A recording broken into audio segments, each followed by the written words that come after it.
नमस्ते। क्लास 10 में है और मेंसुरेशन यानी क्षेत्रमिति के फॉर्मूलों से डर लगता है तो बस अगले 5 मिनट बहुत ध्यान से सुनिए क्योंकि ये है आपका फाइनल एग्जाम गाइड।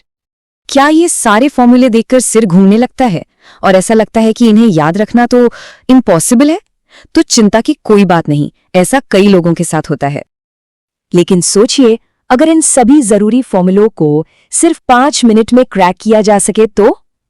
चलिए फिर टाइम वेस्ट नहीं करते और शुरू करते हैं। देखो, हर बड़ी इमारत की नींव मतलब उसका फाउंडेशन बहुत मजबूत होता है। मेंसुरेशन में वो नींव है वृत्त यानी सर्कल। अगर इसे समझ लिया तो बाकी सब एकदम आसान हो जाएगा। तो सर्कल के बस ये 2 मूल मंत्र हैं। एक परिधि जो है 2πr मतलब सर्कल की बाउंड्री की कुल लंबाई, और दूसरा क्षेत्रफल πr² यानी उसके अंदर की पूरी जगह।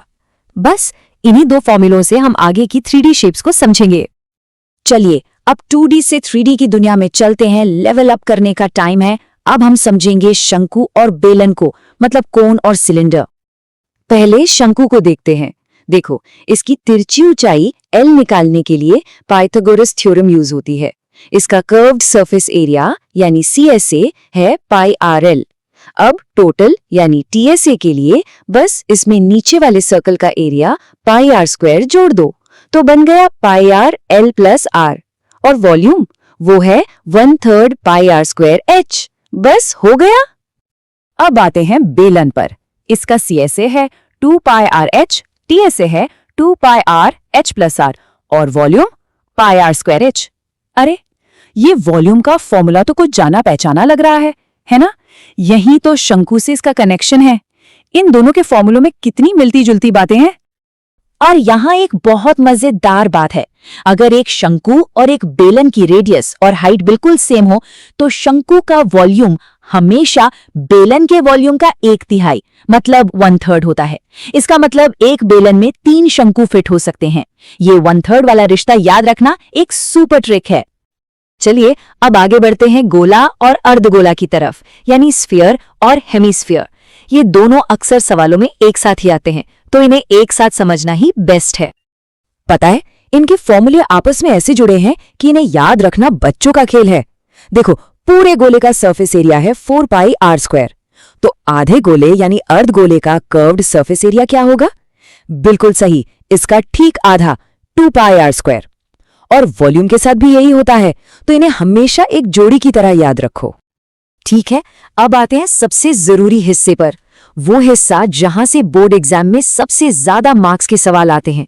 कॉम्बिनेशन ऑफ सॉलिड्स यानी ठोसों का संयोजन। इसका नियम तो एकदम सीधा है। जब 2 शेप्स को जोड़ा जाता है तो टोटल वॉल्यूम निकालने के लिए बस उनके अलग अलग वॉल्यूम को प्लस कर दो। बस इतना आसान। लेकिन सरफेस एरिया के लिए जरा सावधान, ये सबसे जरूरी नियम है।